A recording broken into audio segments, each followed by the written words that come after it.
asistencia, Espíritu Santo, una vez más. Que tú puedas guiar, puedas dirigir, que tú lo puedas edificar en tu santa palabra, Dios. Si podemos tener una iluminación fresca, Jesús, de lo que ya tú inspiraste y revelaste en nosotros, Dios. Señor Jesús, que vamos a experimentar una mayor cuota de gracia, de sabiduría, Jesús, que pueda alimentar nuestra vida, que nos vamos a moldar más a la imagen del varón perfecto que es en Cristo Jesús, Señor. Que vamos a ser una iglesia, Señor, pura, santa, sin mancha, ni arruga, ni cosa alguna, que busca agradarte solamente a ti, Señor Jesús, por sobre todas las cosas, Señor. Y que podamos confiar plena y profundamente cada vez más en ti, Señor, porque tú tienes control soberano de todas las cosas, Dios. Amén. Puedes sentarse, iglesia. Bueno, vamos a continuar con esta maravillosa serie de Viviendo las Bienaventuranzas. Hoy tocaré la parte 4, Dichosos los mansos. Dichosos los mansos. Es decir, aquí vamos a, en lo particular este tema no es que los demás no me hayan gustado, pero este en particular me encanta mucho este tema del día de hoy. Por lo que implica ser una persona bienaventurada con este rasgo que debemos cultivar cada día más en nuestra vida. Porque le voy a decir una cosa, todas las bienaventuranzas de Mateo 5 no son más que la identidad del ciudadano celestial. Así como usted puede identificar a una nación o puede tener una mejor comprensión de una nación por los rasgos de las personas que viven en ese lugar. Usted puede decir, bueno, los norteamericanos son así, los peruanos son así, los venezolanos son asados, X, indistintamente de la nacionalidad que la persona tenga, pero el nacional tiene rasgos característicos de su nación, que son propios, que son autóctonos, y esos son rasgos característicos. Entonces, las bienaventuranzas no son más que Jesús diciendo cómo son los ciudadanos celestiales o los que van a ser ciudadanos celestiales, cómo van a comportarse, a cómo van a ser formados para ser ciudadanos celestiales, para ser buenos representantes, dignos representantes de su reino. Así que vamos a Mateo 5, verso 1, y voy a leer la versión Nueva Biblia Viva, que la hemos estado leyendo bastante en esta serie.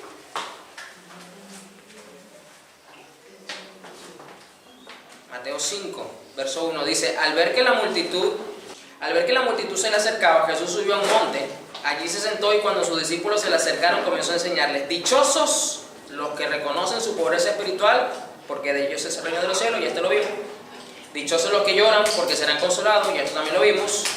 Y ahora viene otro punto, que es el de hoy, dichosos los mansos, porque el mundo entero les pertenecerá.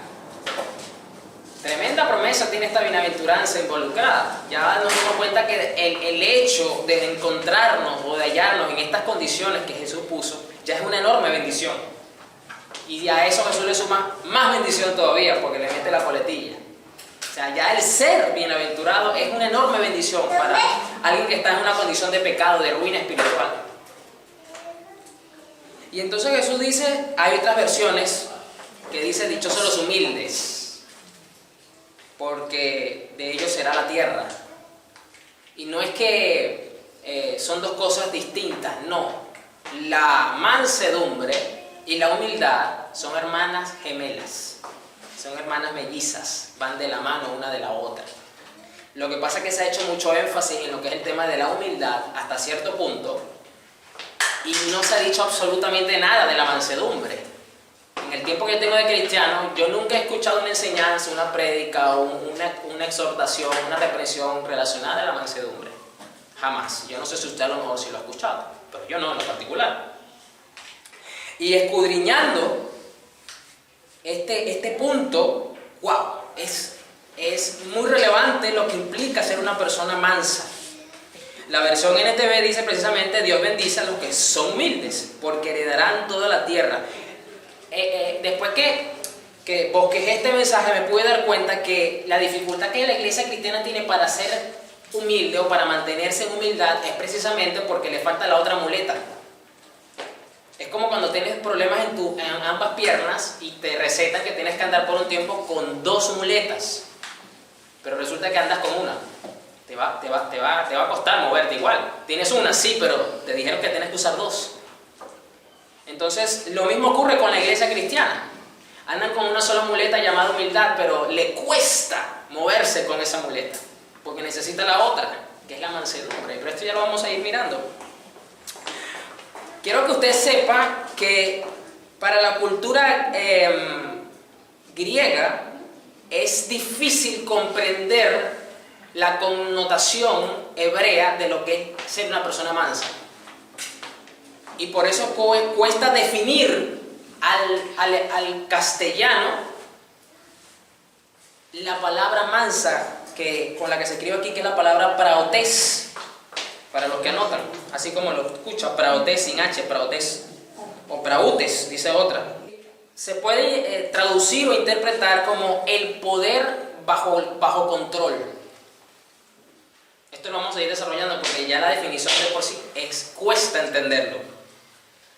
Pero todas las similitudes o todas las interpretaciones o los ejemplos que dan para poder entender esta palabra, para poder entender mucho más, porque recordemos algo, que aunque se escribió en griego, está dentro de la cultura hebrea. Jesús le está hablando a hebreos, a judíos, y esto lo va a poder usted entender mucho mejor, este punto. Entonces, entender esta palabra se asocia mucho con un animal salvaje que es domado y enseñado, sometido para obedecer. Son esas típicas escenas que usted ve en las películas, en las comiquitas o en las series. De por sí hay una comiquita de niños de Disney que se llama Espíritu, creo que se llama, que es un caballo salvaje que anda galopando por toda la... Los que tienen niños pequeños a lo mejor lo han visto porque se han puesto a verla con sus hijos. Es una película vieja, no es nueva, pero es un caballo que precisamente costó domarlo. No hubo forma alguna de domarlo. Más bien como que hizo una especie de revuelta para que los demás caballos se liberaran del yugo opresor. Algo suena como muy político ahorita con estas palabras, pero eso es lo que uno ve en la comiquita. Pero es precisamente domar ese ímpetu, ese carácter, y ponerlo bajo sumisión para que tú seas dócil de carácter. Algo que hizo el pecado, porque recordemos que el pecado afectó, corrompió y distorsionó toda la naturaleza humana y la natural también, porque a veces cuando hablamos de pecado creemos que es solamente el ser humano el que se ha afectado. Recordemos que Pablo dijo que toda la creación fue sujeta bajo maldición por causa de, no de ella sino del hombre, por causa del pecado. Pero estamos hablando del ser humano. Entonces el pecado distorsionó, afectó tremendamente el carácter del individuo. Por eso es normal, es natural que el ser humano sea rebelde, sea revolucionario, no sea fácil de domar y estas cosas. Entonces, ser manso, culturalmente hablando, es sinónimo de debilidad, es sinónimo de una persona tonta, es sinónimo de una persona manipulable, es sinónimo de una persona que nunca va a avanzar porque todos le montan el pie, todos se le montan encima. Así es culturalmente como se percibe la mansedumbre, pero eso no tiene nada que ver como Dios concibe la mansedumbre. Y por esto quiero decir que entonces ser manso no significa ser tímido, ser débil, ser pasivo o ser cobarde. Cuando Jesús dijo que había que ser manso porque ellos van a heredar la tierra, que es bienaventurado ser manso, nunca dijo que había que ser tímido, que ser pasivo, que había que ser cobarde, que había que ser débil. Eso no es una persona mansa para el cielo. A lo mejor culturalmente hablando sí, para las sociedades occidentales modernas, pero eso no tiene absolutamente nada que ver con lo que hizo Jesús. Entonces aquí ya automáticamente y rápidamente definimos que esas no son dentro de las definiciones. Vamos a ir mismo en Mateo capítulo 11, verso 28. Voy a leer la versión NBV, Nueva Biblia Viva. Dice Jesús: vengan a mí los que estén cansados y afligidos, y yo los haré descansar. Lleven mi yugo y aprendan de mí, que soy manso y de corazón humilde. Así hallarán descanso para el alma, porque mi yugo es fácil de llevar y mi carga es ligera. Nunca vas a poder descubrir el yugo que te toca llevar y lo ligero que es la carga si no aprendes primero a ser manso, si no aprendes a ser dócil, si no eres una persona sumisa, que te dejas llevar. Una de las características de Jesús que está representada en Isaías 53, que está muy bien representada, es su condición de mansedumbre, porque dice que como cordero fue llevado al matadero. ¿Qué es un cordero? Un cordero, una de las características que tiene el animal es que es muy dócil, es muy manso, es decir, se deja llevar, no protesta, no se queja, no se rebela, no se opone, no se resiste. Eso es una de las características del animal. Y acordemos que cuando Jesús vino, Él vino en condición ¿de qué? De cordero. Y Juan el Bautista ratifica esto cuando dice, ahí viene el cordero, el que quita el pecado del mundo, el cordero de Dios. Cuando vuelva a venir por segunda vez no viene como cordero, viene como león, viene como rey, porque ya el cordero fue entregado en la cruz. Los que creen que Jesús va a venir como corderito manso, no, viene con la fiereza del león, viene con la espada aguda que sale de su boca, no viene con mansedumbre. Entonces aquí vemos que una de las características que es fundamental para ser considerado discípulo de Jesús y ser reconocido por el cielo como discípulo de Jesús, y otra característica que va a hacer que la gente note que somos discípulos de Jesús, es que somos mansos y humildes de corazón. Ya usted entiende muy bien el tema de la humildad, pero poco entiende el tema de la mansedumbre. Y por eso nos cuesta mantenernos en la humildad. Nos cuesta caminar con una sola muletilla cuando usted necesita dos. Necesitamos ser dóciles de carácter, necesitamos dejarnos llevar. Y nos cuesta dejarnos llevar. Y usted va a ver por qué nos cuesta dejarnos llevar y en qué forma debemos dejarnos llevar. No me voy a adelantar a esto.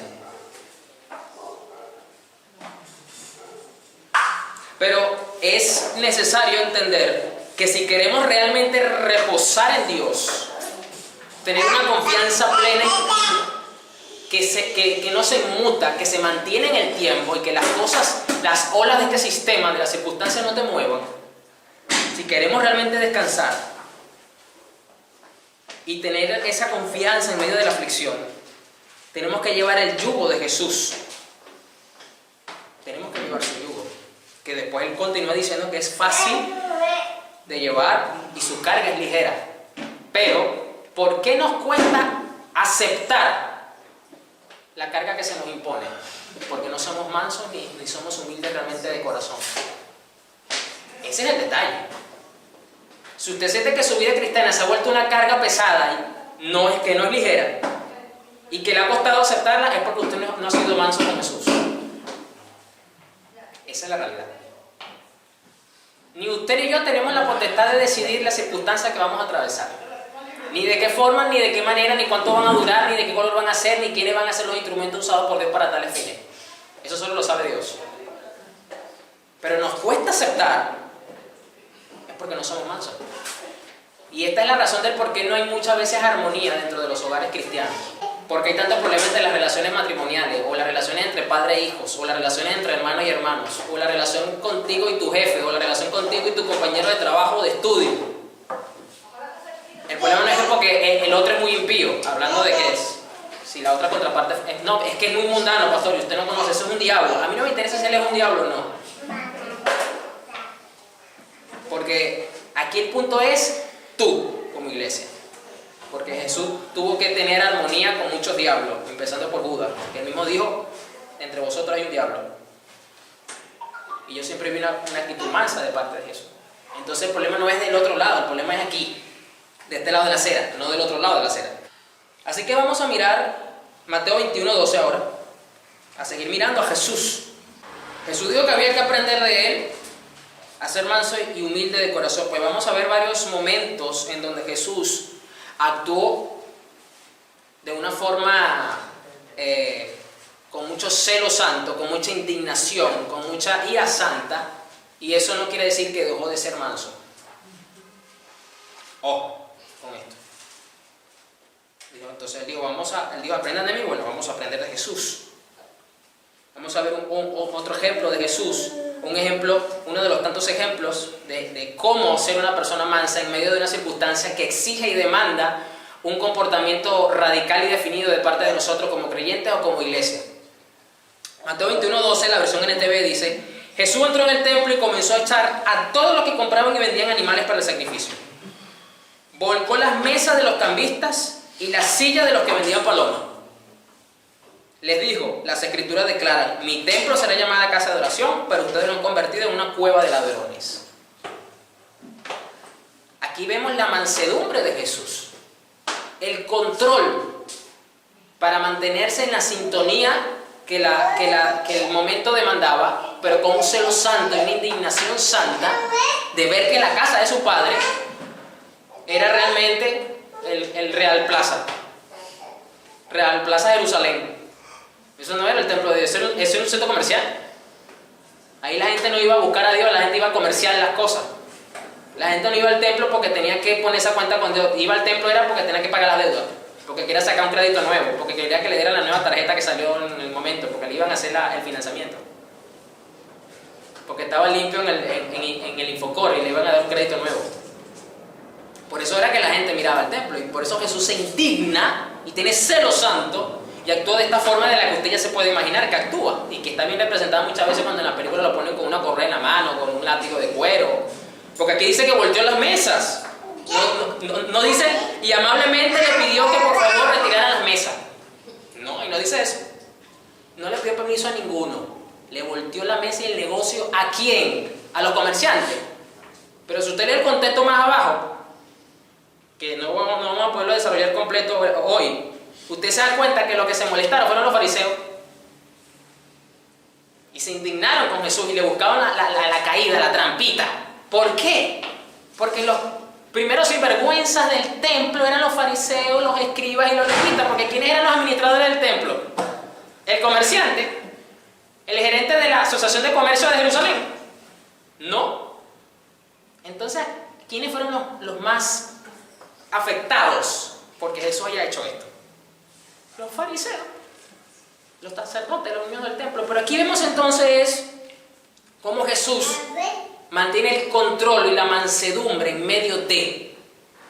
Es decir, un cordero molesto, aquí lo tiene. Un cordero molesto. O sea, yo quiero que usted entienda que el hecho de que usted sea una persona dócil de carácter, que usted sea una persona sumisa, que se deja llevar, no quiere decir que usted va a perder los estribos y se va a convertir en un Hulk. Esta figura del muñeco verde que es un superhéroe, pero tiene un serio problema de carácter y de ira. Y que precisamente mientras más se enoja, más poder tiene.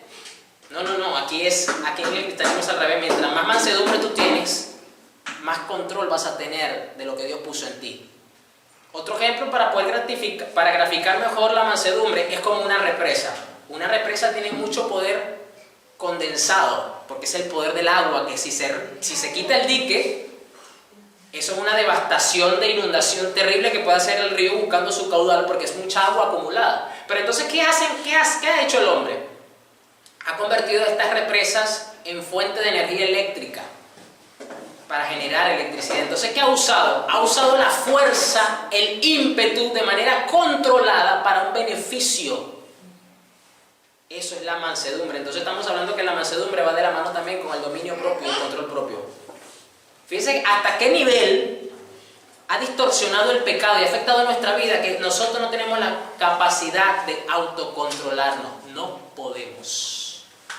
Es un rasgo característico del fruto del Espíritu de Dios en nosotros, según Gálatas 5, que es exclusivo para uso personal. Tú no le puedes aplicar el dominio propio a otra persona, a otro hermano. La Reina Valera dice templanza, es lo mismo.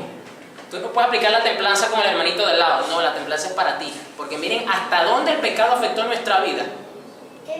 Que Dios dice, ellos necesitan, como parte del fruto, la templanza. Si usted no lo sabía, existe una organización llamada Neuróticos Anónimos. Es como Alcohólicos Anónimos, pero esta gente se encarga precisamente de ayudar a las personas a controlar sus momentos de ira, sobre todo de enojo, de frustración, de amargura, porque pierden el control de una manera peligrosa. Pero la solución no está en Neuróticos Anónimos. La solución a este problema del hombre pasa por primero ser redimido por la sangre de Jesús para que su pecado sea quitado y para que el fruto del Espíritu Santo empiece a cobrar vida en ellos y tengan el control propio. Ahí es donde está la solución a este problema. Ese ímpetu que se levanta. Vamos ahora al Evangelio de Juan, el capítulo 18, verso 19. Voy a leer la Reina Valera contemporánea. Ya Jesús, pues, ya había sido tomado, ya había sido apresado, ya le había llegado el momento, ya había pasado Getsemaní, ya Judas Iscariote lo había traicionado, lo había entregado. Y entonces en este juicio ficticio, entre gallos y medianoche, de madrugada, lo llevan ante el sumo sacerdote para que comience el juicio en su contra y todo esto. Entonces el verso 19 dice: el sumo sacerdote preguntó a Jesús acerca de sus discípulos y de su enseñanza. Jesús le respondió: yo he hablado al mundo abiertamente. Siempre he enseñado en la sinagoga y en el templo donde se reúnen todos los judíos. Nunca he dicho nada en secreto. ¿Por qué me preguntas a mí? Pregúntale a los que han oído de qué les he hablado. Ellos saben lo que he dicho. Al decir esto, Jesús, uno de los alguaciles que estaba allí, le dio una bofetada y le dijo: ¿y así le respondes al sumo sacerdote? Jesús le dijo: si he hablado mal, señálame el mal. Pero si he hablado bien, ¿por qué me golpeas? Yo no le voy a preguntar a usted cómo usted le hubiese respondido a este hombre, pero yo sí le puedo garantizar que si yo no hubiese estado en Cristo, la respuesta que yo le hubiese dado no hubiese sido precisamente muy mansa, ¿sabe? Aunque Jesús estaba apresado, si yo hubiese estado en esa condición, tomándolo que lo tenía cerca, mínimo le hubiese devuelto el golpe. Yo, en mi humanidad. Pero ¿cómo es posible que un ser que sabe que está siendo apresado por un acto inmenso de injusticia, porque sabemos que Jesús fue inocente de todo lo que se le acusó, pero era necesario que esto se cumpliese para poder ser sacrificado, con tanta mansedumbre, con tanta sumisión ante el sumo sacerdote? ¿Es injusto? Sí. Pero ahí es donde más se va a ver tu mansedumbre, cuando te tienes que someter delante de alguien que sabes que te es injusto. Esa es una de las formas de tu mirar. ¿Qué tan manso tú eres? En lo natural, el sistema, la sociedad, la cultura, la lógica te dice: tienes que reclamar tu derecho porque es injusto. Haz valer lo que es tuyo. Defiende tu posición porque es injusto. Tú no estás haciendo nada. Ese es el mensaje que recibimos. Pero Jesús no actuó así. Y ya usted se da cuenta que no es fácil ser manso. No es fácil ser manso. Por eso que es un fruto que se desarrolla y es una virtud. Y al mismo tiempo está enmarcado dentro de la condición como ciudadanos del reino, que es muy bien vista por el cielo. Es recompensada grandemente por el cielo. Hace que Dios se ponga de pie en su trono y diga: bienaventurado eres porque eres manso. Hace que resaltes de entre la multitud de creyentes, porque no todos son mansos.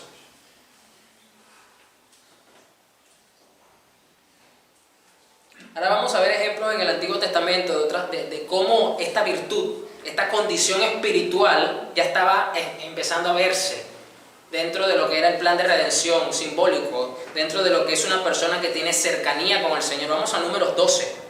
Voy a leer la Reina Valera 60. La Reina Valera 60 dice: María y Aarón hablaron contra Moisés a causa de la mujer cusita que había tomado. Porque él había tomado mujer cusita. O sea, el problema, recordemos, el contexto aquí es, ya usted se está dando cuenta, pues que Moisés mismo violó la ley al casarse con una mujer que no era de su pueblo. Y pues María y Aarón tenían razón en eso. O sea, no es que ellos estaban equivocados. El pecado de María y Aarón es que precisamente no confrontaron a Moisés con su pecado, sino que se quedaron a sus espaldas murmurando, chismeando e intentando de manera indirecta darle un golpe de estado espiritual a Moisés. Ese fue el pecado de ellos. Si ellos hubiesen confrontado a Moisés con su pecado, la historia hubiese sido diferente, que era lo correcto.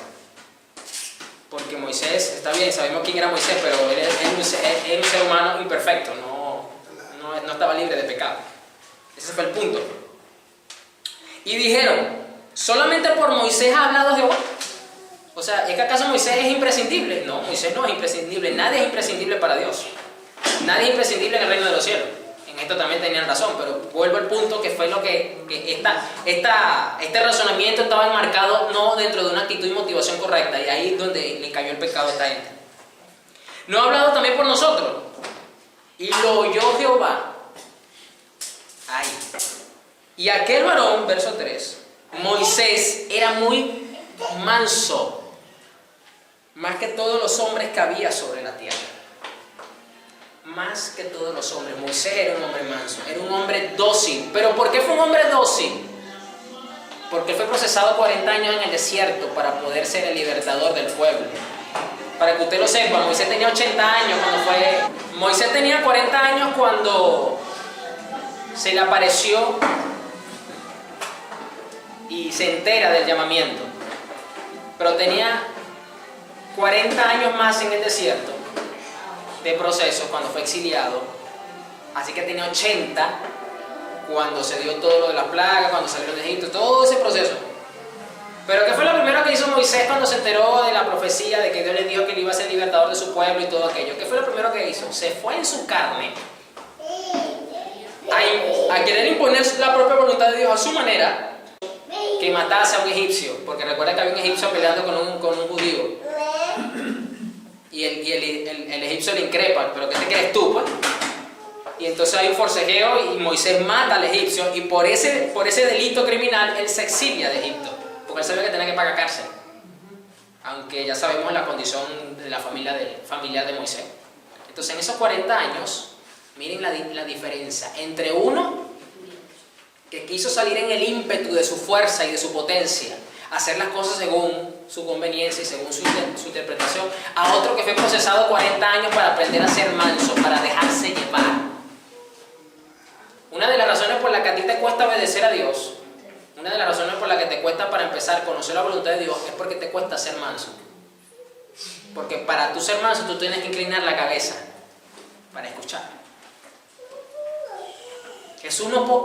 Moisés no podía ser esa gran figura que vimos en el Éxodo, Deuteronomio, de tener un oído afinado, tener una relación tan estrecha, de mirar a Dios cara a cara y poder hacerle caso a Dios en todos los detalles, si no tenía mansedumbre de corazón, si no se dejaba llevar, si no era dócil de carácter.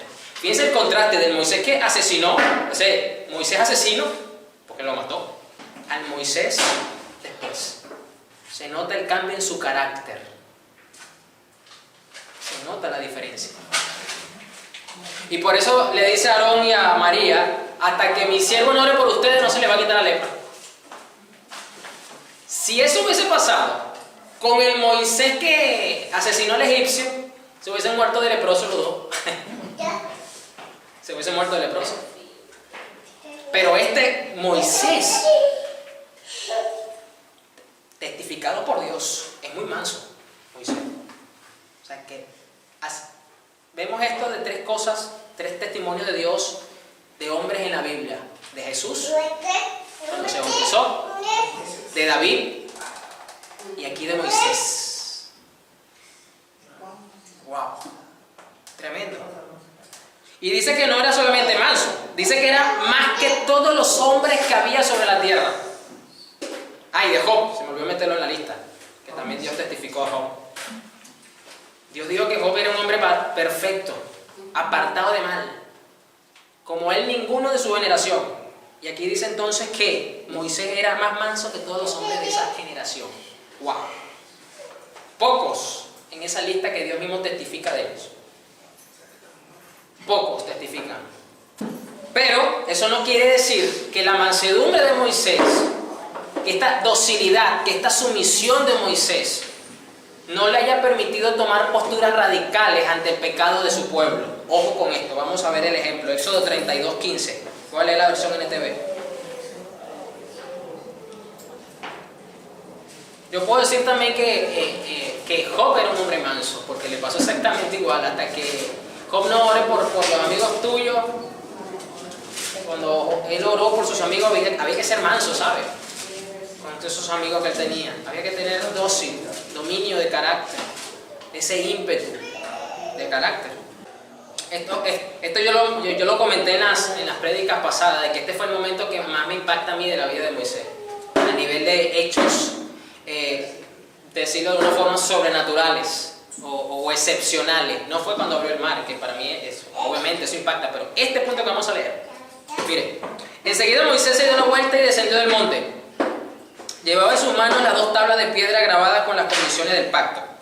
Estaban escritas a ambos lados, por delante y por detrás. Estas tablas eran obra de Dios. Cada palabra estaba escrita por Dios mismo. Cuando Josué oyó el alboroto del pueblo, que gritaba desde abajo, exclamó a Moisés, porque recuerde que Moisés se iba a verse cara a cara con Dios, pero Josué se quedaba a una distancia porque era su asistente y estaba ahí pendiente de lo que Moisés le fuera a decir. Entonces Josué le dice a Moisés: parece que hay guerra en el campamento. Pero Moisés respondió: no son gritos de victoria ni lamentos de derrota. Oigo sonidos de celebración. Cuando se acercaron al campamento, Moisés vio el becerro y las danzas. Y dice, y ardió de enojo. Ardió de enojo. Entonces tiró las tablas de piedra al suelo. Se partieron, evidentemente. Las cuales se hicieron pedazos al pie del monte. Tomó el becerro, escuchen, miren lo que hizo el manso Moisés. El que Dios dijo que era más manso que todos los hombres sobre la tierra. Tomó el becerro que habían hecho y lo quemó. Luego lo molió hasta hacerlo polvo, lo arrojó al agua y obligó a los israelitas a que la bebieran. ¡Wow! Esto sí me impacta a mí en la vida de Moisés. Yo lo comenté en la prédica pasada. Esto a mí sí me impacta. Mira el nivel de influencia y de poder y de ejemplo de carácter manso que tenía, que aunque estaba indignado, confrontó el pecado del pueblo de una manera excepcional, única, así como muchas cosas que hizo Moisés. Agarró el becerro que habían hecho, que le estaban haciendo la danza que yo te conozco, lo hizo polvo, se lo echó al agua potable. ¿Sabe qué? Cuerda de pecadores sin vergüenza. Ahora ustedes se van a beber esa cosa. Y ustedes se van a dar cuenta que cuando vayan al baño, ese era lo que ustedes le estaban rindiendo homenaje. Ese era su Dios. Guarda de pecadores, arrepiéntanse ahora. Vamos. Agarre cada quien 1 litro de agua, según su familia, y se bebe todo el agua. Los quiero ver toditos bebiéndose el agua. No tengo sed, no me interesa, te la bebes. Y dice que los realistas le hicieron caso. Esto que sí me impacta a mí, ¿sabes? No está fácil. Así que aquí no se escapó mujeres embarazadas, ancianos, niños, hombres, enfermos, discapacitados. Todo el mundo tenía que beberse el agua, porque todos estaban participando de este pecado. ¡Wow! Este era el hombre más manso de todo de la época, de su generación. Es decir, el hecho de que Moisés haya sido manso no quiere decir que no haya podido actuar con un enojo santo, con una ira santa, porque lo mismo vemos en Dios. Dios es lento para la ira y grande en misericordia. Es decir, el primer manso es Jesús, ya lo vimos. Aprendan de mí que soy manso. Pero eso no quiere decir que yo no me enoje cuando me tengo que enojar. Eso no quiere decir que yo no tenga que emitir juicio, que yo no tenga que tomar medidas disciplinatorias fuertes para con los que son míos. Es decir, la mansedumbre es un estado en el que tú tienes control absoluto de todo lo que tú sientes. Te permite actuar de manera armoniosa con el resto de los caracteres de lo que somos. Y es una virtud, es una bienaventuranza. Es decir, Moisés entonces reprendió duramente el pecado del pueblo con mucho celo e indignación, sin dejar de ser manso. Sin dejar de serlo. Por eso, ahora sí, vamos otra vez al Nuevo Testamento. Vamos a Gálatas 5, 22, en la manera contemporánea. Pero el fruto del Espíritu es amor, gozo, paz, paciencia, benignidad, bondad, fe, mansedumbre. Y luego, ¿qué dice? Templanza. Porque recordemos que es el fruto, no son los frutos, como a veces le escuchan a los cristianos, los frutos del Espíritu, no, es el fruto. Es como el racimo de uva. Es el racimo que está compuesto por varias pelotitas. Así, es el fruto de la vid. Acuérdense que Jesús dijo, yo soy la vid y vosotros sois los pámpanos. Entonces aquí, Pablo, por inspiración del Espíritu Santo, pone justamente al lado de la mansedumbre la templanza, es decir, el dominio propio, el autocontrol. Fíjense que van seguiditos uno detrás de la otra. Entonces, el ser una persona mansa te va a permitir ser una persona humilde, porque tú no vas a poder ser dócil, tú no vas a poder dejarte llevar, tú no vas a poder bajar la cabeza y dejarte poner el yugo si no eres humilde. Hay cristianos que son como los, en Estados Unidos les gusta esta práctica de este deporte, sobre todo en Texas, que se montan, están como en una plaza de toros, pero metálica, mucho más pequeña, y el vaquero se monta sobre un toro que está metido que está controlado, pero cuando le abren la puerta, ese toro empieza a brincar y gana el vaquero que más dure sobre el toro. Hay cristianos que son así, que Dios tiene que mantenerlos con extremo control y sometimiento.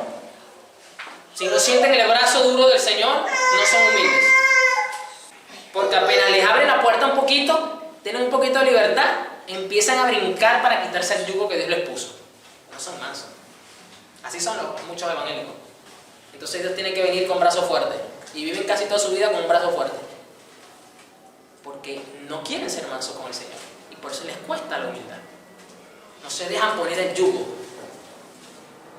El yugo no te lo pones tú mismo. Usted en el mundo se puso muchos yugos que usted creía que le iban a funcionar, que le iban a ser necesarios para su vida. En Cristo Él es el que nos pone el yugo. Y la carga, ¿por qué? Porque recordemos que Él está hablando, iglesia, en el ámbito de la agricultura. Recuerda que Israel es un pueblo agrícola, es un pueblo que cultiva animales, que cría animales. Entonces, ¿qué es el yugo? El yugo es este instrumento de madera donde ponen a un buey más nuevo contra un buey más viejo para que aprenda a ser sumiso, aprenda a obedecer las órdenes del que lo lleva. Y en el medio está un tronco largo que es el que conecta con la carga que van a arrastrar, ya sea para arar la tierra o sea para transportar cosas. Ese es el detalle, que la carga que tú vas a llevar depende del yugo que Jesús te va a poner. Pero no hay carga y no hay yugo si no hay mansedumbre. Ese es el detalle. Contra tales cosas no hay ley.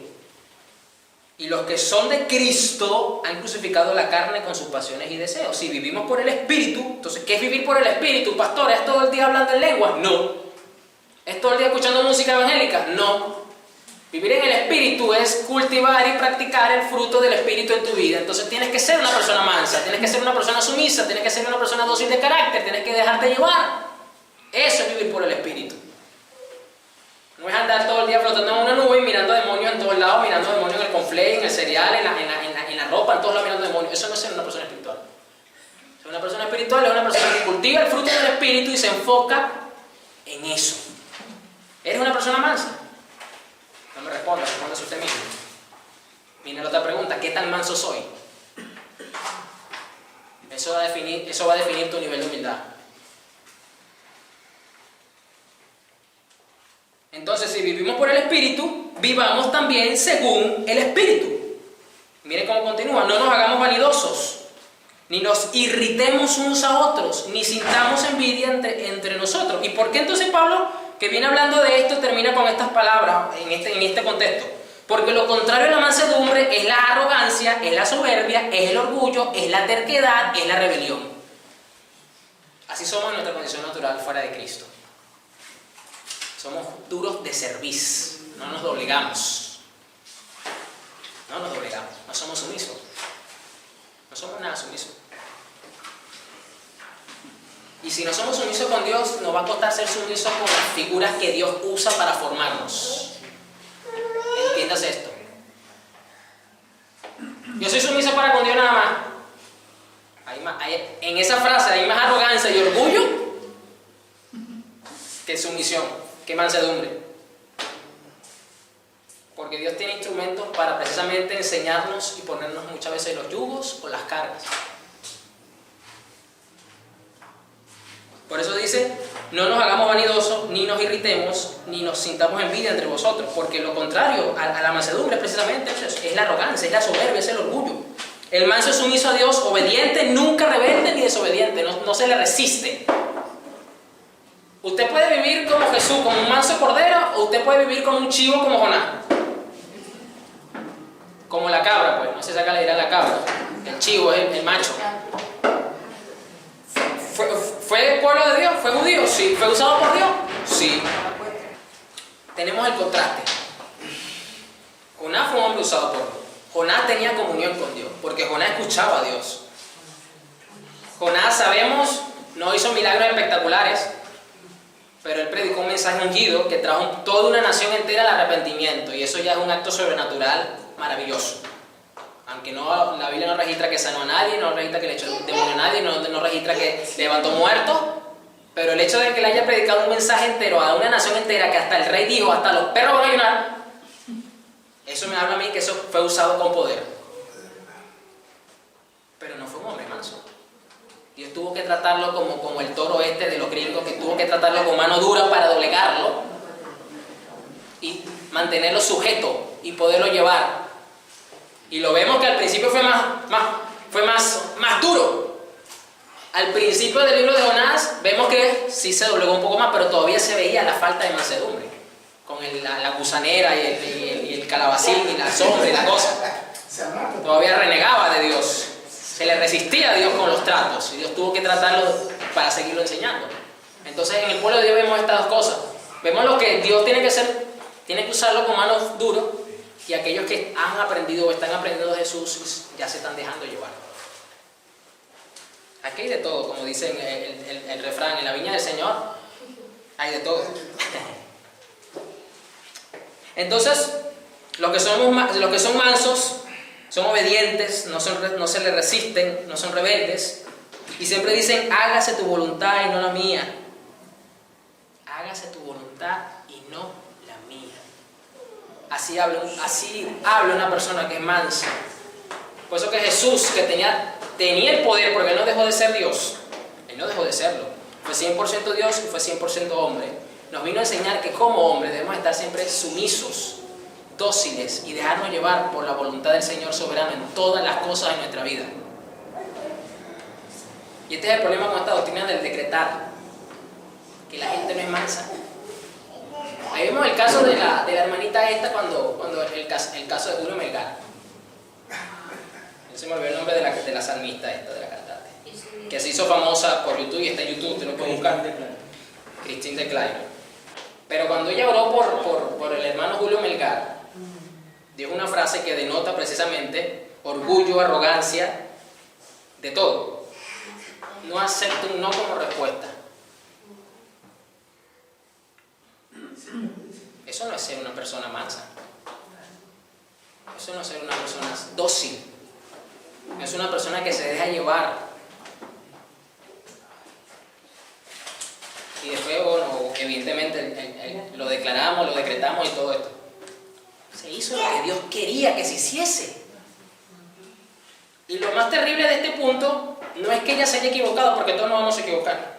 Eso es una realidad. El problema es que después, como son figuras públicas y de mucha influencia en el ámbito cristiano, no salen luego a explicar o a dar una disculpa pública. No, lo dejan así, como que si aquí no pasaba nada. A la gente se le olvida. Este es el problema, es este. El punto del meollo es este. Este es el punto. Que el Cordero del mundo, el que dijo que yo soy manso, aprendan de mí que soy manso y humilde, siempre cuando le preguntaron, Señor, enséñanos a orar, vosotros oraréis así, hágase tu voluntad. Nunca dijo, declaren el decreto. Pudo haberlo dicho ahí, porque le están preguntando, le están pidiendo, enséñanos. Y en el momento más clave de su vida humana, terrenal, dice que oró 3 veces lo mismo. No se haga mi voluntad, sino se haga lo que tú quieras.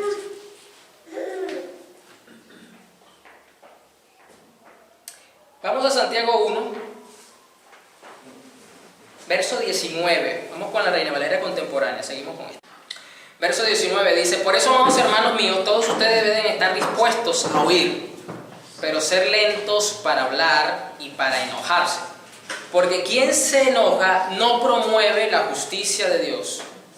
Así que despójense de toda impureza y de tanta maldad. Y escuchen, y reciban con mansedumbre la palabra sembrada, que tiene el poder para salvarlos. Pero pongan en práctica la palabra y no se limiten solo a oírla, pues estarán engañando ustedes mismos.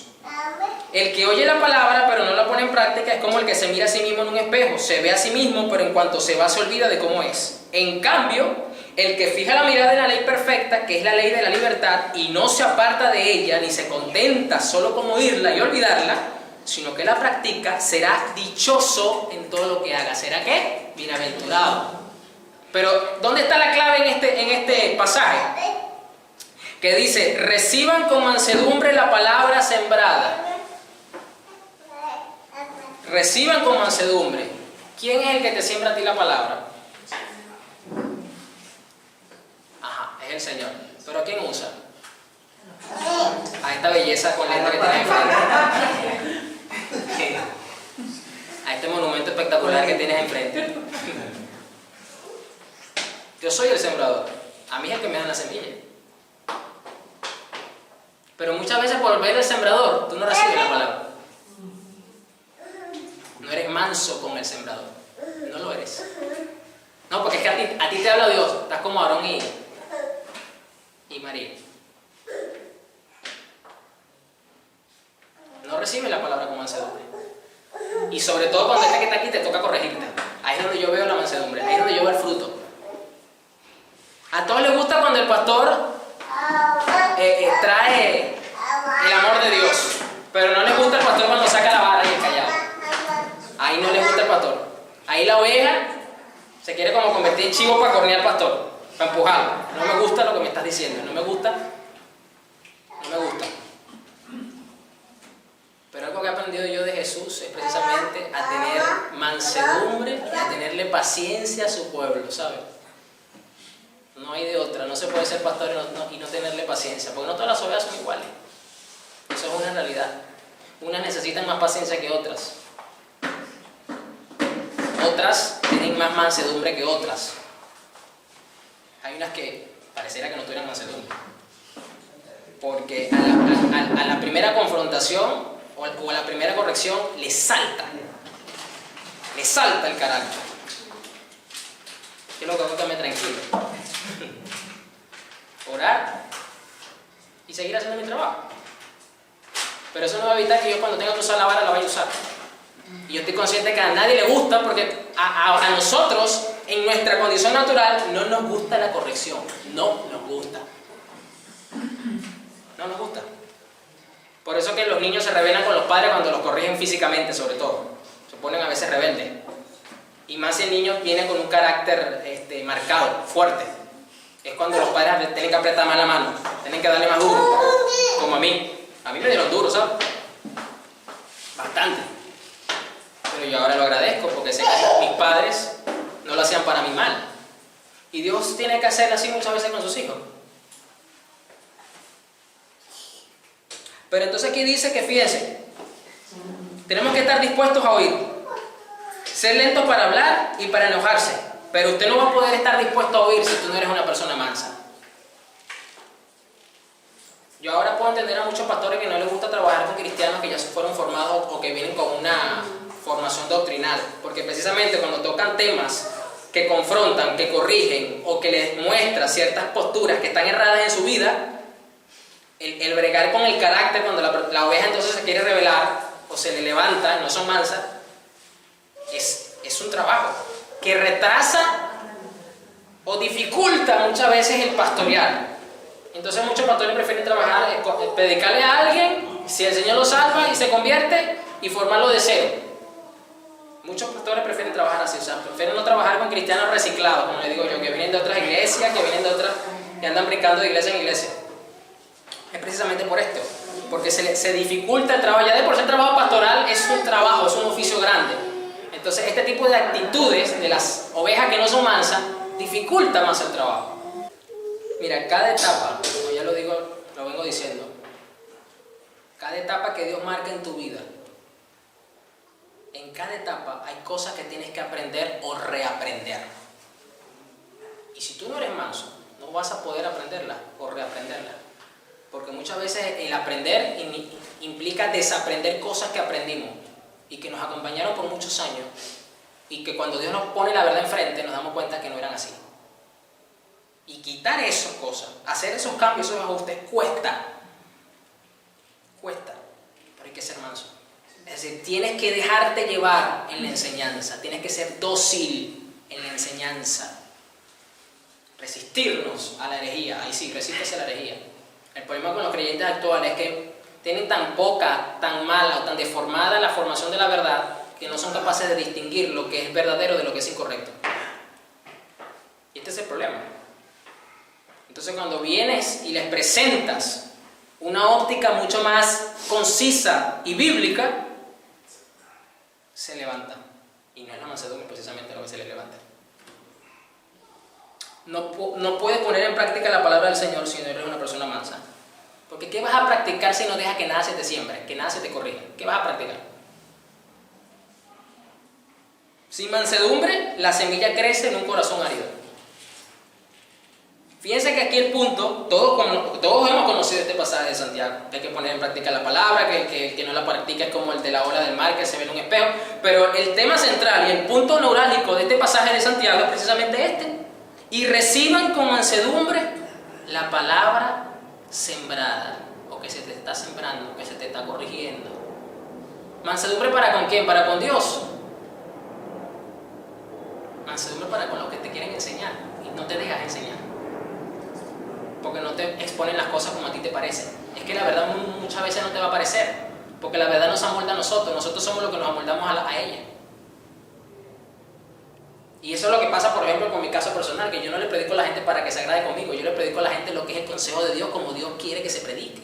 Y eso muchas veces va a incomodar, porque yo no estoy buscando agradar tu corazón, ni tu oído. Yo estoy buscando formar la imagen de Cristo en tu corazón, en tu alma, por medio de la palabra sembrada. A mí me podrán acusar de cualquier cosa, pero nunca me van a poder acusar de que yo te predique un evangelio falso. Que no te gusta a lo mejor muchas veces mi forma de predicar. Fabuloso, qué bueno que no te guste. Qué bueno. Porque yo no estoy buscando agradarte. Yo estoy buscando decirte las cosas como fueron escritas. Y eso es lo que te tiene que importar. Entonces, sin mansedumbre no puedes aprender, no puedes poner en práctica la palabra del Señor. Sin mansedumbre la semilla crece en un corazón árido. ¿Y qué pasa si una semilla intenta crecer en un corazón árido? Le va a costar más echar raíces profundas. Va a costar más el fruto del Espíritu. Vamos a Gálatas 6, verso 1. Vamos a ver otra cualidad que es necesaria, en la que es necesaria la mansedumbre. Gálatas 6, verso 1. Reina Valera contemporánea, la misma que venimos de Santiago. Hermanos, si alguno es sorprendido en alguna falta, ustedes que son espirituales, restáurenlo con espíritu de mansedumbre. Pablo vuelve otra vez a decir que una persona que es espiritual no es aquella que anda mirando demonios en todos lados, ni que anda hablando en lengua todo el día, ni que anda flotando en una nube, sino dice que tiene mansedumbre en su carácter y es considerada entonces una persona espiritual. Dime cuánto fruto del Espíritu se manifiesta en ti y yo te diré cuán espiritual tú eres. Por eso que la espiritualidad no tiene nada que ver con manifestaciones sobrenaturales ni tiene nada que ver con manifestaciones de los dones del Espíritu Santo. Tiene que ver con el fruto del Espíritu. Por eso que una persona se puede ir al cielo y no hablar nunca en lengua. Nunca haber echado fuera un demonio, nunca haber sido usado para sanar un cáncer. Pero es considerada parecer una persona espiritual. ¿Por qué? Porque el fruto del Espíritu sobreabundó en gran manera en su vida. Aquí lo dice Pablo, otra vez lo ratifica. Hermanos, si son sorprendidos en alguna falta, podemos pecar, podemos hallarnos en alguna falta. ¿Quiénes deben restaurar? Los que son espirituales. ¿Y quiénes son los que son espirituales? Busca a la hermana que se la pasa hablando en lengua todo el día. No, a esa no la va a buscar, esa déjela ahí. Y dígale que lea 1 Corintios 14. Restáurenlo con espíritu de mansedumbre, los que son espirituales. Piensa en ti mismo, es decir, sé humilde. Considérate a ti mismo que puedes caer también. Porque la humildad no te quita esa autoconfianza de que porque yo oro, de que porque yo busco a Dios, de que porque yo leo la Biblia, de que porque yo me congrego, eso no me puede pasar a mí. No. Eso lo hace la mansedumbre y la humildad. Te quita esa autoconfianza, te la quita. No sea que también tú seas tentado. Sobrelleven los unos las cargas de los otros y cumplan así la ley de Cristo. Pastor, entonces Pablo me está diciendo que yo tengo que sobrellevar el pecado del hermano. No. Eso no es lo que está diciendo Pablo aquí. Porque el que se cree ser algo y no es nada, así mismo se engaña. Pablo lo que está diciendo es que sobrelleven la restauración. Ayuden al hermano a encontrar la verdad, a ser restaurado en la verdad. El pecado se lo tienen que llevar a Cristo, porque usted no es cura católico para que le pongan sobre usted el pecado de la gente. Venga, convérsese conmigo, hermano, porque yo tengo que sobrellevarle la carga. No, señor. Si alguno de vosotros habéis pecado, abogado tenemos para con el Padre, Jesucristo el justo, dice la epístola de Juan. Entonces, ¿a quién hay que llevar el pecado? El Señor se encarga del pecado. Pero la responsabilidad de restaurarlo y de ser instrumento del Espíritu Santo para restaurar al hermano soy yo, es usted. Pero usted tiene que ser una persona espiritual, usted tiene que ser manso. Usted tiene que ser manso. Tiene que ser dócil, de carácter. Tiene que ser tierno de carácter, porque una oveja es tierna. Esa es otra de las cosas que gusta del animalito de la oveja, es que es tierno en su forma de ser. No es brusco en su forma de ser. Porque el que se cree ser algo y no es nada, a sí mismo se engaña, ¿ves? ¿Ves cómo la mansedumbre y la humildad van de la mano? Van de la mano la mansedumbre y la humildad. Entonces, ¿qué significa sobrellevar? Como lo dice esta versión, le digo una cosa, la ventaja que tiene leer la Reina Valera, en cualquiera de sus versiones, es que es un idioma autóctono que tiene su propio diccionario. Usted puede consultar en la Real Academia Española, porque la Reina Valera es español, y va a encontrar un significado. En este caso, la palabra sobrellevar tiene 3 significados. Soportar a una persona con coraje o paciencia, una situación penosa, sobrellevaba su desgracia con gran dignidad, por ejemplo. Es decir, es soportar a una persona o una situación penosa. Usted necesita mansedumbre para soportar situaciones que usted no buscó, pero que Dios las permite en su vida. Para que usted pueda atravesarlas en paz, en tranquilidad, cónsonos con el carácter de Cristo.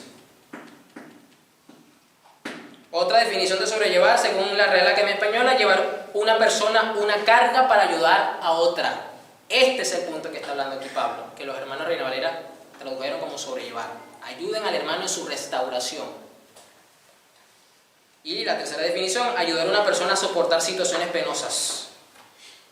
Que eso es lo que quiere decir acá Pablo. Vamos a Efesios 4. Yo que estoy preso por causa del Señor, les ruego que vivan como es digno del llamamiento que han recibido. Tenemos el deber y la exigencia de vivir según el llamamiento que han recibido. ¿El llamamiento de qué? ¿Qué llamamiento es ese, pastor? Usted fue llamado de las tinieblas a la luz. Usted es pueblo escogido por Dios, nación santa, real sacerdocio. Entonces, ese es el llamamiento que tienes. Entonces, según ese llamamiento, tenemos que vivir de esa forma. Pastor, ¿y cómo yo vivo de esa forma? Vamos a seguir leyendo el verso. Y que sean humildes y mansos, y tolerantes, y pacientes unos con otros en amor. Por eso que Corintios 13 dice que el amor es paciente. El amor todo lo soporta. Tolerancia. Porque hay cosas que no van a cambiar de la noche a la mañana. Hay cosas que sencillamente otras no van a cambiar. Tenemos que amar y ser tolerantes. Este movimiento de reforma comenzó en este año, bueno, yo no diría este año, ya tiene un tiempo de parte del Espíritu Santo, pero esto es un trabajo que lleva tiempo. La reforma no va a ser de la noche a la mañana, no es algo instantáneo. Y en eso, de mi parte, yo tengo que ser tolerante con las personas que están siendo reformadas por el Espíritu Santo. Tengo que tolerar todavía ciertas prácticas y ciertas doctrinas, sobre todo dentro de la iglesia pentecostal. Porque toda la iglesia protestante en general está siendo reformada. Y mire lo que dice el verso 3. Procuren mantener la unidad del espíritu en el vínculo de la paz. Si usted se ha preguntado cómo yo puedo mantenerme unido con mi hermano, o cómo la iglesia puede mantenerse unida a pesar de tanta división que hay, es precisamente porque no hay mansedumbre para ser tolerantes, para ser pacientes, para soportarnos los unos a los otros. No hay. Y lo tengo que decir con propiedad porque conozco de primera mano pastores que no toleran a otros pastores. Entonces, ¿cómo yo le voy a pedir a una iglesia, al pueblo, que tolera a otros si las mismas cabezas no se toleran? Vamos a empezar por ahí. Los conozco. Estoy seguro que aquí en Perú también debe haber. Estoy hablando en Venezuela. Y por eso parte del proceso que Dios está haciendo en Venezuela es precisamente, una de las cosas que debo hacer es que ustedes se tienen que unir, porque todos son mis hijos. Entonces, no puede haber paz, unidad y armonía en las iglesias, matrimonios y familia sin mansedumbre. Por eso que hasta entre los mismos hogares cristianos, hay tantos problemas en la relación madre e hija, o hermano y hermana, tío, abuelo, X, la que sea, la afinidad que sea. Porque no hay mansedumbre, ya sea de una de las partes o en ambas partes. No hay mansedumbre. Cuesta la paz, cuesta la unidad. Es decir, no hay bienaventuranza. Este es el punto del por qué cuesta mantener la armonía y la unidad. Porque hay tanto roce, como decimos, tanto choque entre parejas, entre hijos, entre padres, entre hermanos, entre pastores, entre congregaciones. Yo tengo que ser tolerante. Lo quiera o no, la iglesia protestante está dividida en denominaciones. Me guste o no, esté de acuerdo o no con eso, pero yo tengo que amar a mis hermanos bautistas, tengo que amar a mis hermanos presbiterianos, anglicanos, aunque los metodistas ahorita tienen un problema serio. Tengo que amarlos, tengo que ser tolerantes. ¿Vamos a tener diferencias? Sí, la vamos a tener. Serias diferencias. Pero los tengo que amar, tengo que estar unidos, porque cuando Cristo venga a buscar a su iglesia, Él no viene a buscar a los pentecostales y va a dejar a los bautistas, o viene a buscar a los presbiterianos y lo más se queda. Él viene a buscar su cuerpo, su iglesia. Su iglesia. Y si usted no lo sabía, médicamente hablando, lo que genera el cáncer es cuando una célula se revela. Si usted no lo sabía, cuando una célula se revela al sistema de su organismo, empiezan los tumores a verse. Entonces fíjese, yo podría decir que cuando un miembro del cuerpo de Cristo no es manso, empieza a resistirse y a rebelarse, empieza a formarse un cáncer espiritual en la iglesia. Tiene que aplicar quimioterapia espiritual y eso pega por el mismo bien de la salud de su cuerpo. Wow. Colosenses 3:12, vamos a terminar nuestro grupo. Por lo tanto, como escogidos de Dios, santos y amados, revístanse de entrañable misericordia, de benignidad, de humildad, de mansedumbre y de paciencia. Es decir, como cuando usted se viste, hay accesorios especiales que resaltan dentro de su vestidura. Por ejemplo, cuando se casó Renzo y Génesis, yo me puse algo que no me lo pongo sino solamente para momentos especiales. Yo me puse una bufanda blanca. Y eso resaltaba más. Eso hacía la diferencia. Entonces, el hecho de que el Espíritu Santo nos indica aquí que tenemos que estar revestidos del ropaje celestial y enumera este tipo de características, nos habla entonces que esto va a hacer, que hace resaltar la ciudadanía celestial que usted tiene. Aquí dice que la mansedumbre tiene que ser esa bufanda, ese collar, esa prenda, ese perfume, esa corbata especial que te pones sobre tu ropaje. Sean mutuamente tolerantes. Mire, fíjese que la tolerancia viene después de la mansedumbre, no al revés. Si alguno tiene una queja contra otro, perdónense de la misma manera que Cristo los perdonó. Porque a cristiano le cuesta practicar el perdón o pedir perdón porque no hay mansedumbre. Piensa que el perdón viene después de la mansedumbre, no viene antes. De manera que Cristo mismo los perdonó. Y sobre todo, revístanse de amor, que es el vínculo perfecto. Se te va a hacer fácil amar a Dios y amar a tu prójimo como a ti mismo cuando seas manso de carácter. Que el corazón de ustedes gobierne la paz de Cristo, a la cual fueron llamados en un solo cuerpo. Un cristiano que se le resista a Dios, ¿cómo pretende tener paz? Pastor, ore por mí, pero es que no tengo paz. Pero si estás como Jonás resistiéndote a Dios, ¿cómo tú quieres que tengas paz? Si estás como Jonás, no vas a tener paz. Obviamente, Dios no quiere que tengas paz, porque no te va a dejar tener paz. Hasta que seas manso. Y fíjense que la paz viene después de la mansedumbre. Otra vez. Aquí lo vemos, mira, aquí lo vemos. Viene después, mucho después. A la cual fueron llamados en un solo cuerpo y sean agradecidos. La palabra de Cristo habite ricamente en ustedes. Fíjense la relación con Santiago. Pablo dice que seamos mansos con la palabra sembrada. Y aquí, Santiago. Y aquí Pablo dice que Cristo habite ricamente en nosotros. ¿Y cómo Cristo va a habitar ricamente en nosotros? A través de la palabra, que es la semilla que produce el fruto y que nos hace espirituales porque estamos siendo formados en la imagen de Cristo. Es eso.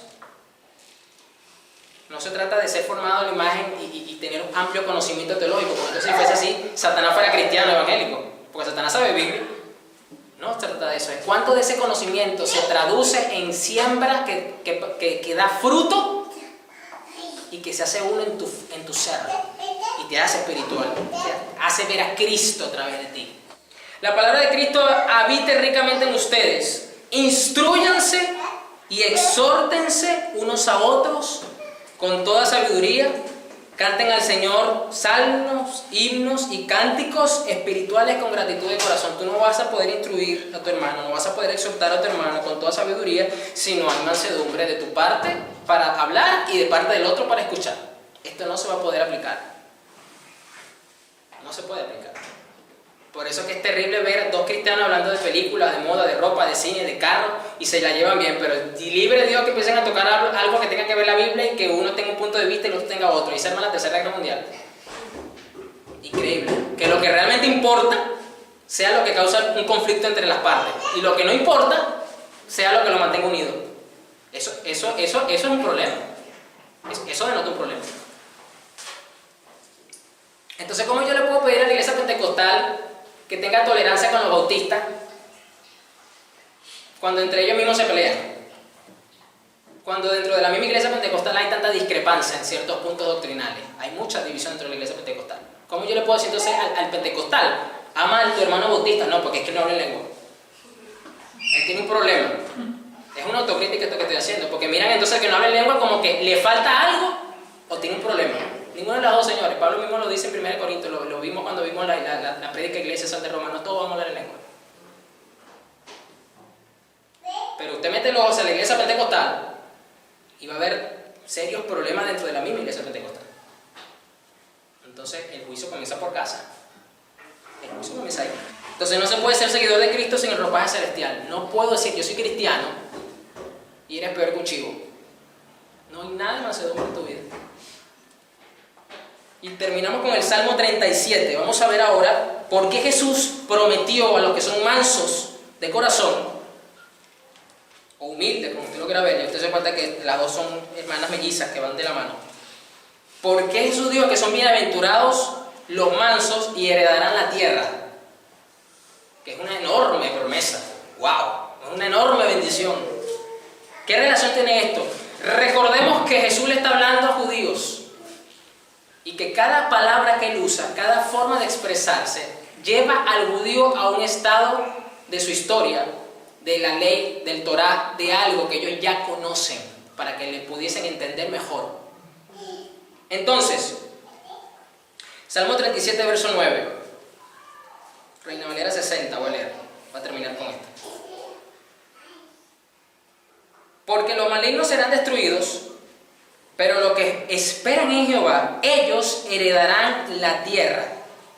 Este salmo lo escribió David. Y recordemos que entonces cuando en estas generaciones, que entre David y Jesús habían unos cuantos siglos de diferencia, ¿qué relación? ¿Qué tenían en mente los judíos de la época cuando hablaban de la tierra? Heredarán la tierra. Canaán, la tierra prometida. Cuando a los judíos por generación, por historia, tú le hablas de la tierra prometida, te lo van a relacionar es con Canaán. Nuestros padres que salieron a una tierra prometida donde fluye la leche y la miel, una tierra maravillosa para todos nuestros seres. Y hoy día es la constitución del Estado de Israel, que es la tierra que Dios le dio, que es la que están luchando, peleando y defendiéndose. Entonces siempre fue una promesa que involucraba a otras. Era un estado en donde iban a vivir. ¿Ok? Entonces, pues de aquí a poco no existirá el malo, observará su lugar y no estará allí. Pero los mansos heredarán la tierra y se recrearán con abundancia de paz. El pueblo de Israel tuvo un tiempo de mucha paz cuando tomaron posesión con Josué de la tierra prometida. Fue un tiempo corto, porque sabemos todo lo que ocurrió después de ese momento, pero disfrutaron de ese momento de paz, de esa bienaventuranza, de abundancia en la condición. Pero si tomamos en cuenta que todo esto es simbólico para con la iglesia, porque esto es netamente algo espiritual, ahora brincamos al verso 22 del mismo Salmo 37. Dice, porque los benditos de él, de Dios, heredarán la tierra, y los malditos de él serán destruidos. Estamos hablando entonces que bienaventurados son los mansos porque van a heredar la nueva Jerusalén. Van a heredar la nueva Jerusalén. Van a poder vivir. Ahora sí pueden ver la simbología, ven la connotación, ven a qué se está refiriendo esto. Y evidentemente, cuando Jesús venga a reinar, nosotros vamos a reinar con él, lo dice Pablo. Si vosotros sufrís con Cristo, reinaréis con él. Usted ve Apocalipsis 22 y usted puede ver a la iglesia reinando con Jesús cuando venga la restauración de todas las cosas. Entonces está hablando del estado final del hombre, en cómo se va a hallar. En cómo se va a hallar. No está hablando de que te vas a ser presidente de la república, porque vas a gobernar la tierra, porque te vas a enseñar de esta tierra, de este mundo. No. Esta promesa es a futuro. Es a futuro. A eso se está refiriendo Jesús. Entonces pónganse sobre sus pies. Hemos mirado entonces que ser bienaventurado por ser manso ya es una condición necesaria. Si usted no tenía material de oración en su vida, o su repertorio se queda corta después de 30 minutos, o a duras penas llega a 1 hora, pues ya usted tiene bastante material para pedirle al Señor que lo convierta en una persona mansa, porque usted quiere ser bienaventurado. Y evidentemente esto te va a llevar a llorar por reconocer tu ruina espiritual, porque eres una persona pobre de espíritu. ¿Te has estado dando cuenta toda la relación que tiene cada una de las bienaventuranzas, no? Una por una, todo lo que implica, y todas están estrechamente relacionadas como una cadena. ¡Wow! Y apenas vamos por la mitad de esta serie. Y todo está en el ámbito espiritual, porque ese fue el enfoque de Jesús con las bienaventuranzas. Esa fue la intención de Jesús, de tratar con el alma del individuo, con el carácter, con la psiquis, con todo lo que el pecado dañó, corrompió, echó a perder. Y Jesús dice, los voy a devolver a su estado de bienaventuranza, porque Adán fue un hombre bienaventurado. ¿Dónde estaba Adán viviendo antes de caer en el pecado? En el paraíso, en la tierra, porque era manso. Entonces el Evangelio trata de devolver al hombre a su condición natural, original, perdón. Así que vamos a orar para pedirle al Señor que tenga misericordia, porque no hemos sido personas mansas muchas veces. Nos ha faltado esta mansedumbre de carácter, esta virtud,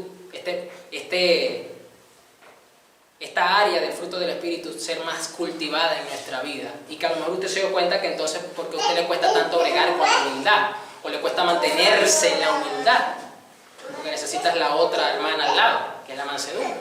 O a lo mejor estás vestido, pero necesitas ponerte la bufanda de la mansedumbre para que decore tu alma, para que decore tu carácter. O si eres una persona mansa, pues todavía no has llegado al nivel de Cristo. Necesitas desarrollar más mansedumbre, porque todos estamos siendo formados a la imagen del varón perfecto. Entonces cuando nos comparamos con el de al lado parece que no nos faltaron mucho, pero cuando nos comparamos con Cristo, que es donde realmente nos tenemos que comparar, ahí nos damos cuenta que es más fácil decir, Señor, ten misericordia. Oremos. Señor, en el nombre de Jesús, te pedimos que tenga misericordia de nosotros, Dios, porque no hemos sido mansos muchas veces. No hemos actuado con esta mansedumbre que nos hace ser humildes para contigo primeramente, ni tampoco hemos sido mansos, Señor, para con nuestros hermanos en la fe, con nuestras autoridades inmediatas, o hasta con nuestros mismos familiares, Señor, que aunque todos son cristianos, nos ha costado ser mansos, y eso ha traído como consecuencia, Señor, que la relación que debemos de tener en óptimas condiciones no sea precisamente la mejor. Señor, no queremos vivir de esta manera, Jesús, que tú nos tengas que tratar siempre con dureza, porque no somos mansos, sino porque nos resistimos a lo que tú traes a nuestra vida, porque no hemos aprendido las cosas como tú quieres que las aprendamos, porque no hemos opuestos, Señor, a los cambios que tú quieres traer en nuestra vida o las correcciones que tú nos quieres traer. Señor, ten misericordia de nuestra vida y enséñanos a ser mansos, Señor Jesús. No queremos ser simplemente usados por ti y escucharte a ti como un Jonás más de esta generación, y que podamos aprender de verdad a ser mansos y humildes de corazón para que se nos ponga la carga, Señor, que nos toca llevar junto con el yugo, Señor, que tú nos colocas. Padre, bendícenos de esta forma, Jesús. Bendice a tu iglesia, a tus hijos, Señor, para que podamos entonces así ser formados a tu imagen, Señor. El día de mañana vamos a traer mucho fruto que le dé al Padre, Señor, mucha gloria y honra. Gracias, Jesús.